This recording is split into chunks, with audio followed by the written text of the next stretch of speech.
Bismillah wassalatu wassalam ala rasulillah amma ba'du. Welcome to a new episode of Islam 101, and I'm your host, Abu Usamah Adh-Dhahabi.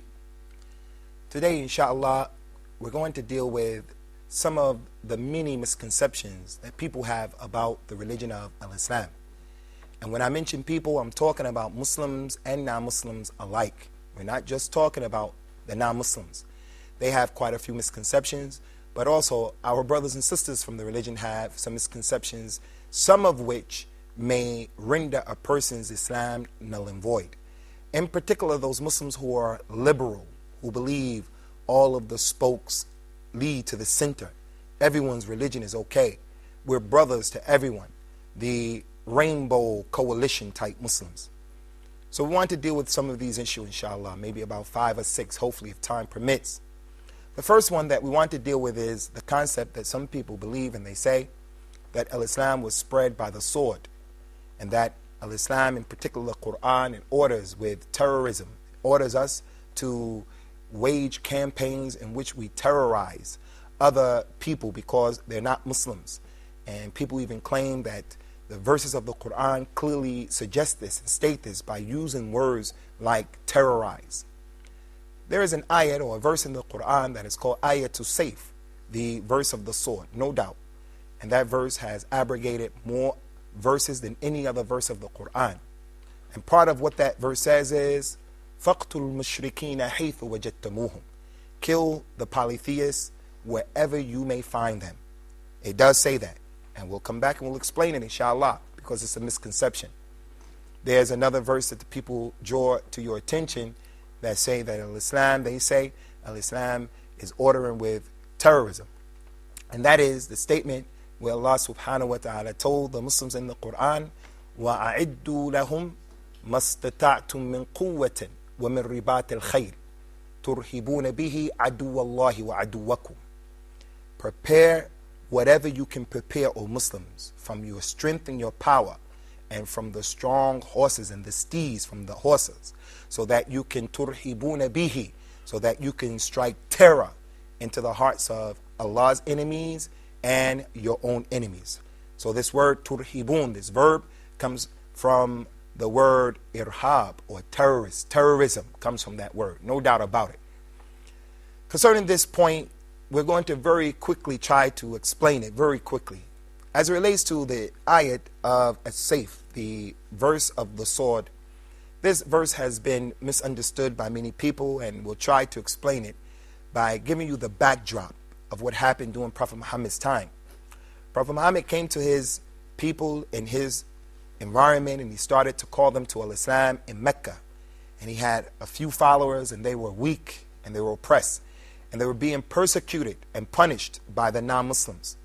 At that time, because of the weakness of the Muslims, they were ordered by Allah to turn the other cheek, so to speak. They weren't allowed to fight back because they didn't have the ability or the might to fight back. So they were ordered, don't fight back, because if you try to fight back, then the non-Muslims are going to pulverize you. They're going to annihilate you. Just be patient. So the Muslims continue to give the call to al-Islam. More people embraced the religion. More people, despite the opposition that came from the chieftains and the leaders who had everything to lose if the people became Muslims. When the Muslims formed a formidable force to deal with the non-Muslims, Allah ordered Rasulullah and his companions to migrate, and they went to Medina. At that time, they established the Islamic State. When the Muslims became strong enough, the ayat, the verse of the Sayf was revealed. Fight them and kill them wherever you find them. Meaning, fight them and kill them wherever you find them if they oppose you now, and if they fight against you now, if they try to extinguish the light of Islam, if they lie in wait and they catch you and they kill you and they break their contracts of peace, then fight them. Not like it was in the beginning. Turn the other cheek. Be patient. Later on, this ayat is talking about, and it should be understood like that, that if these people fight against you now, and they do to you what they were doing to you before, now that you can protect yourself and you have the right to self-preservation, now you can fight them back. And you can kill them wherever you find them. Meaning, sacred mosque in Mecca. The sacred mosque, the holy mosque, is the Kaaba. The non-Muslims and the Muslims used to respect that place in the time, at the beginning of Islam and before Islam. A man would not fight at that particular place. But this ayat is saying, even if this man who is a non-Muslim who's fighting against you, if he runs to the sacred mosque and he arrives there, because of his transgressions, don't allow the sacred mosque to become a deterrent as to not killing him. No, you can kill him even there. You can kill him in the sacred months. There are 4 sacred months in Islam, where the Arabs of that time, they would forego any fighting and any disputes out of respect and honor of that particular month.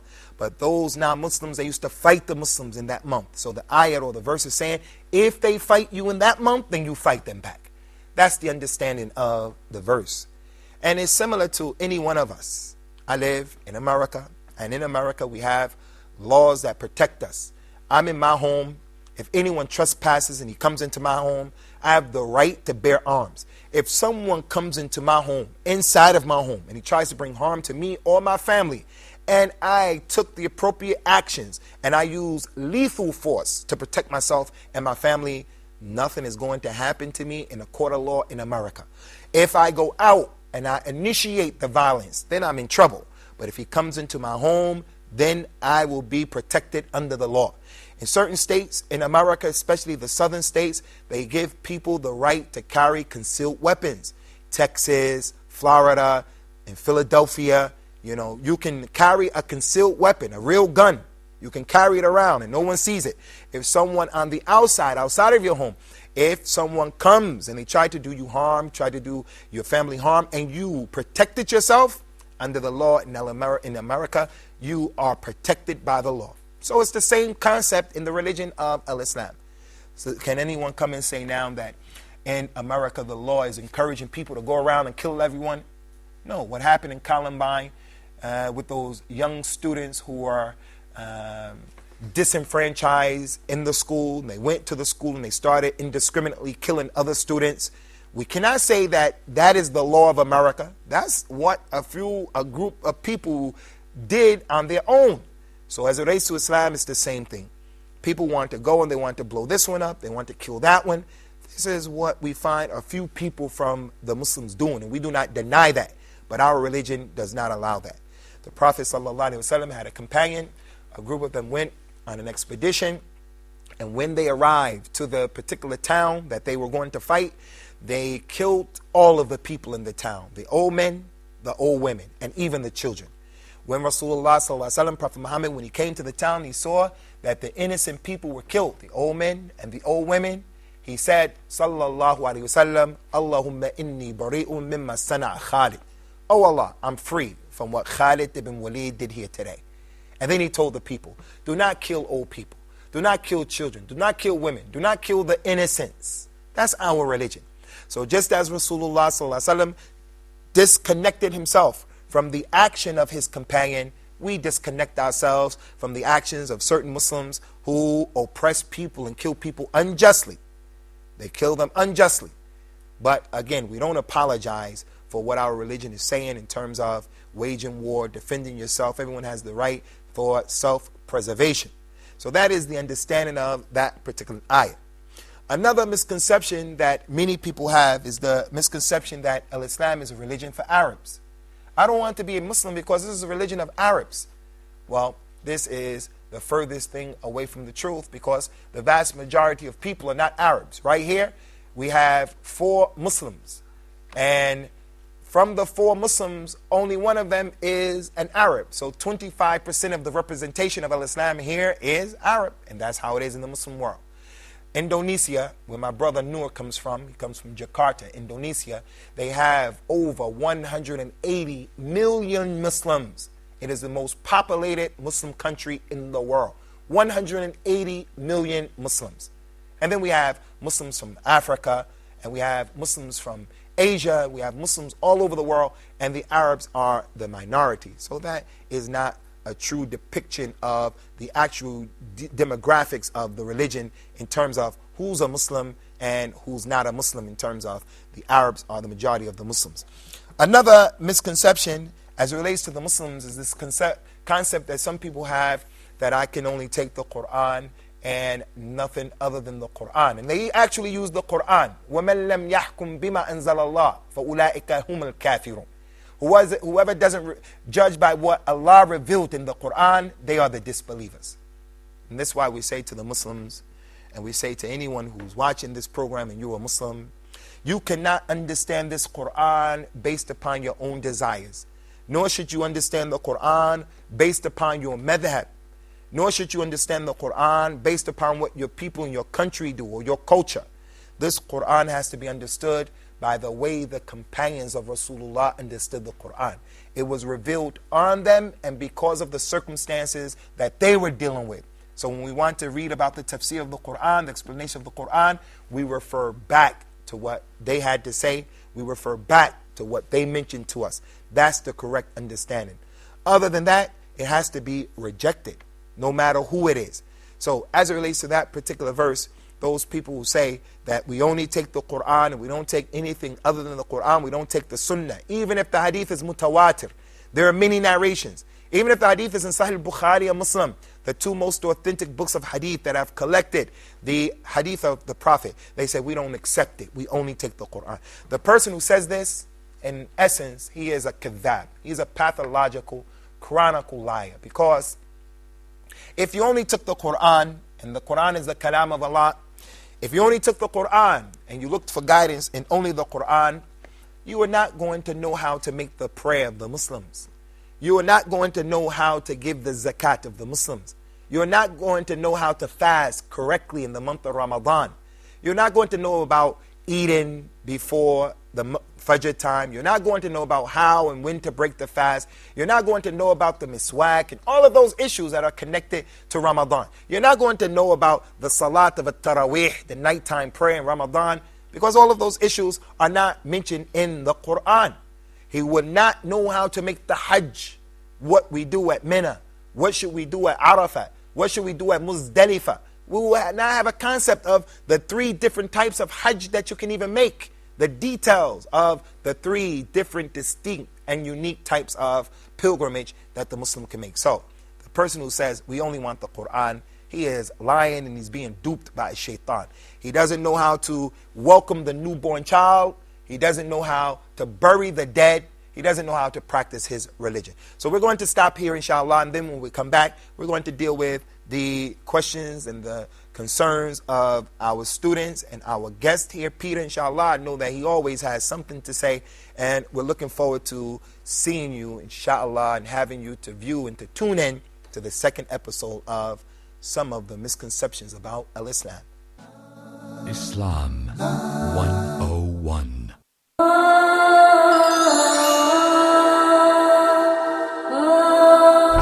In your standpoint of view, are there specific or certain criteria to choose your spouse or a partner, to marry or not to marry? Maybe that's the question. Do we revise the quality of performance of our treatment between the family members as fathers or mothers? As they say usually, it's not what you say, it's how would you say it. Wouldn't you like to be a good storyteller for your kids? Neurobiologically speaking, child abuse and emotional trauma causes scars in the brain of the child, and this might be not easily healing. What's the exact job description of a father? Is it clothing, payments, and feeding, or other important things? Well, I think the job description of a father is merely giving him love and care, self-confidence, giving him sense of security, and checking for the points of strengths to strengthen them. What about potty training and its planning? Oh yeah, actually, it's a state, it's a condition. Fatherhood is not a body or a person, it's a state. Are you a good or skillful designer for the policy and the long-term plans of the life of your kids? Join us every Wednesday for family issues.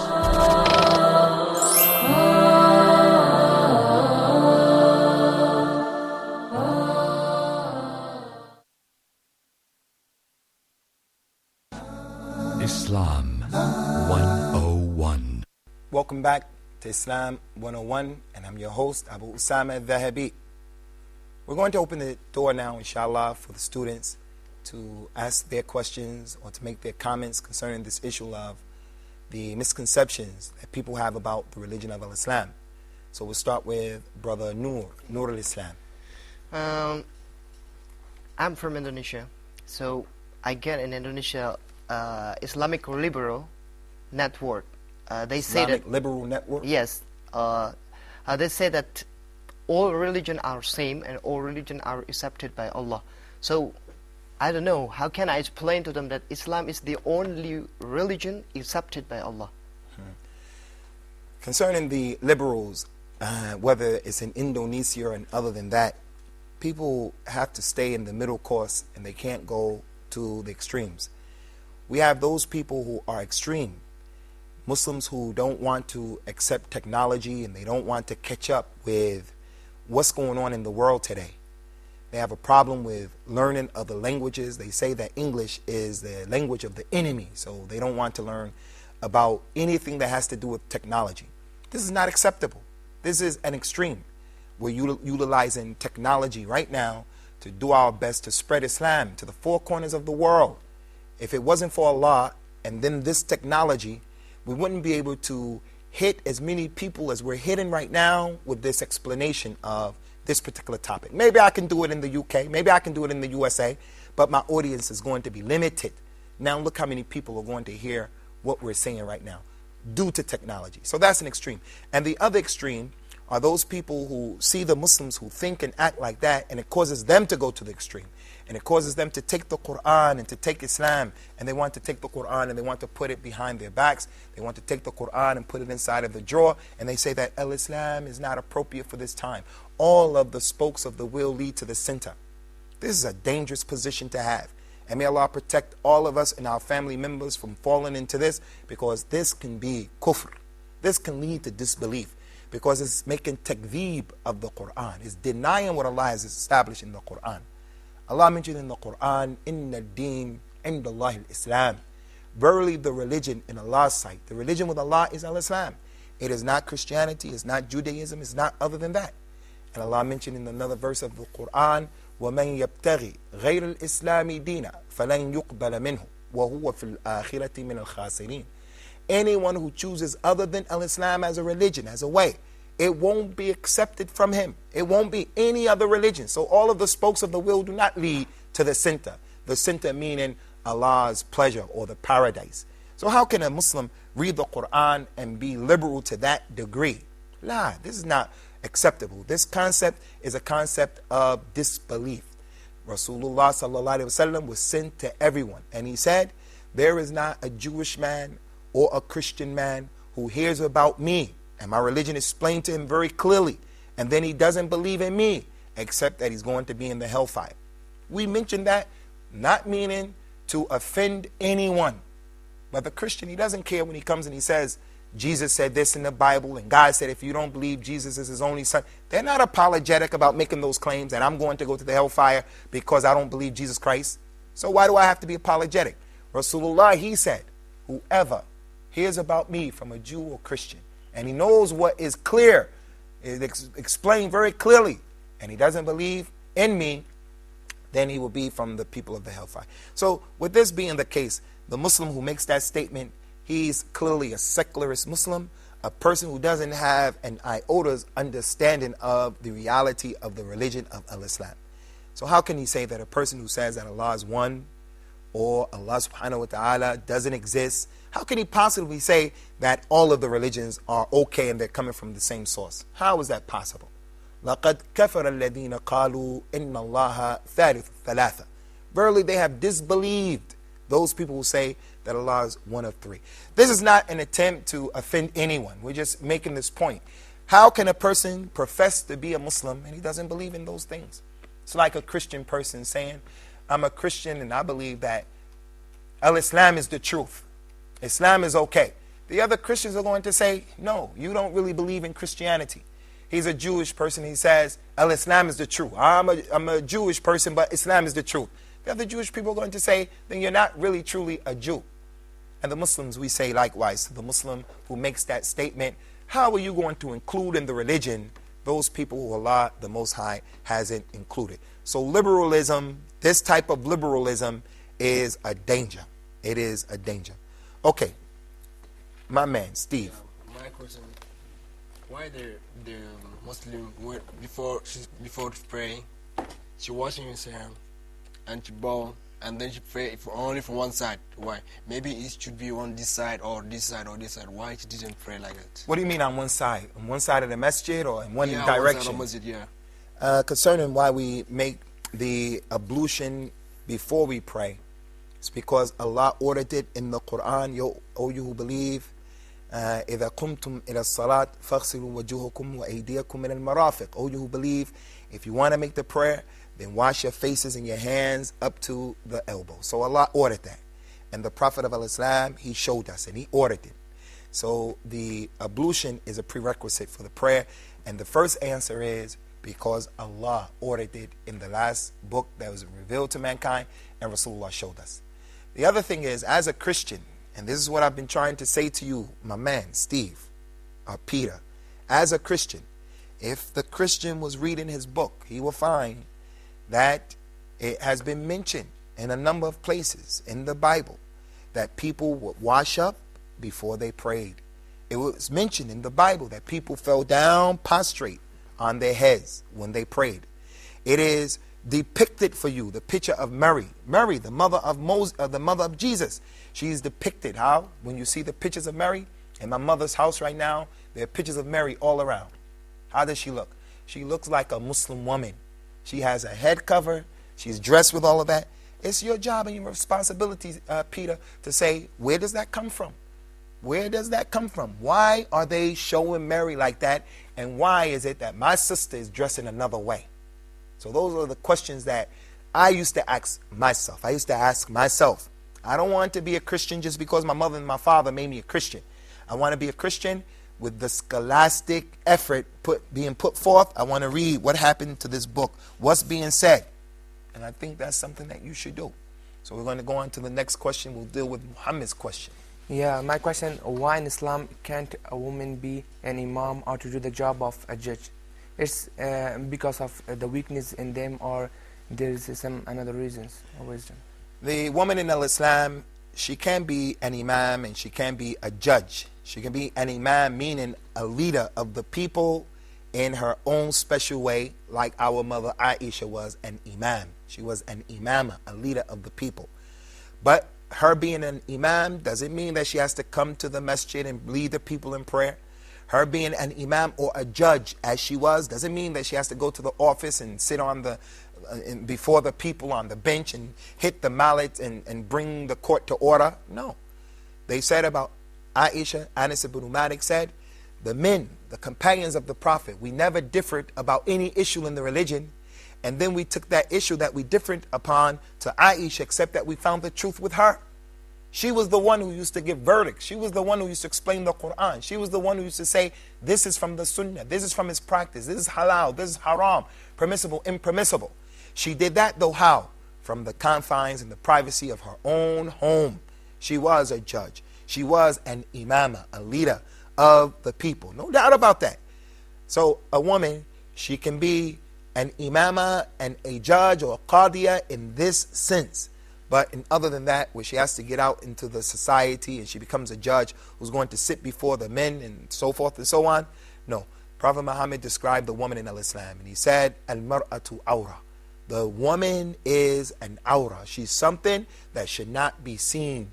She's something meaning any and every person, every Amr and Bakr and Zayd, every Tom, Dick and Harry should not be allowed to look at the beauty of any Muslim woman. Her beauty is for her family, her husband. Her beauty should only be seen by her sons, by her father, her uncle, and people like that. And if she does come out and she displays herself, then she doesn't make the display that they used to make in the times of ignorance by coming out in order to have the men to look at her. Look at all of the problems that we're having in corporate America. Look at all of the problems. Every woman now is always on her P's and Q's as it relates to the sexism at the office. The boss is making sexual passes and advances at her.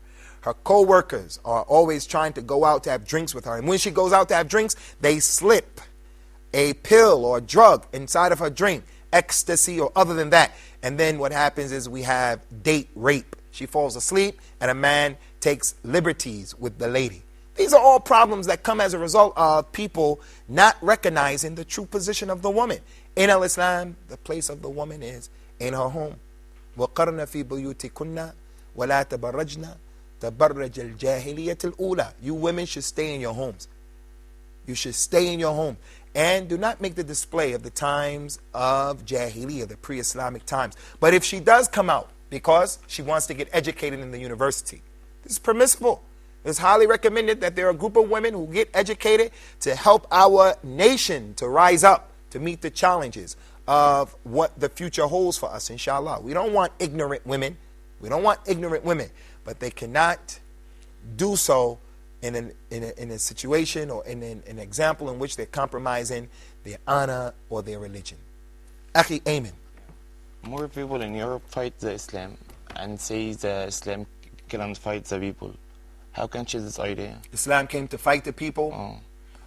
Well, we've been sitting here and we've done a number of segments here. And we've had non-Muslims here, and I don't think those non-Muslims have felt any threat from us. Do you feel threatened, Prita? Is anyone making you afraid or uncomfortable? Is anyone making you afraid or uncomfortable that you're going to lose your life or you're a bad guy? Yeah, he will fight him. He will fight him back. But the thing is, if they want to fight back and they initiate and they want to be oppressive, then we're going to deal with them. But we coexist with people. We coexist with people. Muslims are law-abiding citizens. We're not people. The religion didn't tell us to go out and kill people and to harm people. Allah said in the Quran, Allah does not prohibit you. La yanhaakumullah. Allah does not prohibit you from dealing justly and fairly with those people who do not fight you for your religion, nor do they expel you from your lands. Allah does not prevent you from dealing kindly with them and having a birr and tabarruhum, to be kind to them and to be just with them. And Allah loves those who are just. So that's how we do. We coexist with them. They're students in our classroom. They are our professors. We're their professors. We rent from them. They rent from us. We buy from them. They buy from us. But if anyone tried to harm a Muslim, he has to defend himself. But he shouldn't be oppressive. So we're going to stop here at this particular point concerning some of the misconceptions that people have before embracing Islam or thinking about Islam. Wish we could have done more, but that's what Allah has wrote for us. Take care. May Allah protect you all, and may He guide all of you and give you the hidayah, the guidance that's needed to navigate your ways through the problems of this life. Wassalam ala man ittaba al-huda.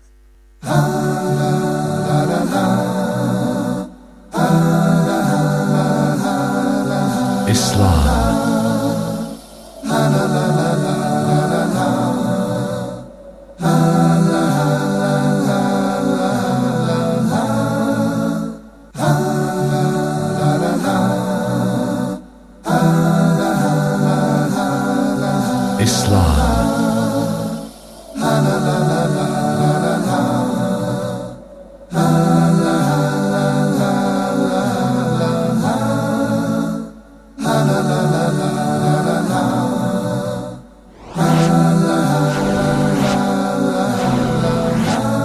Islam 1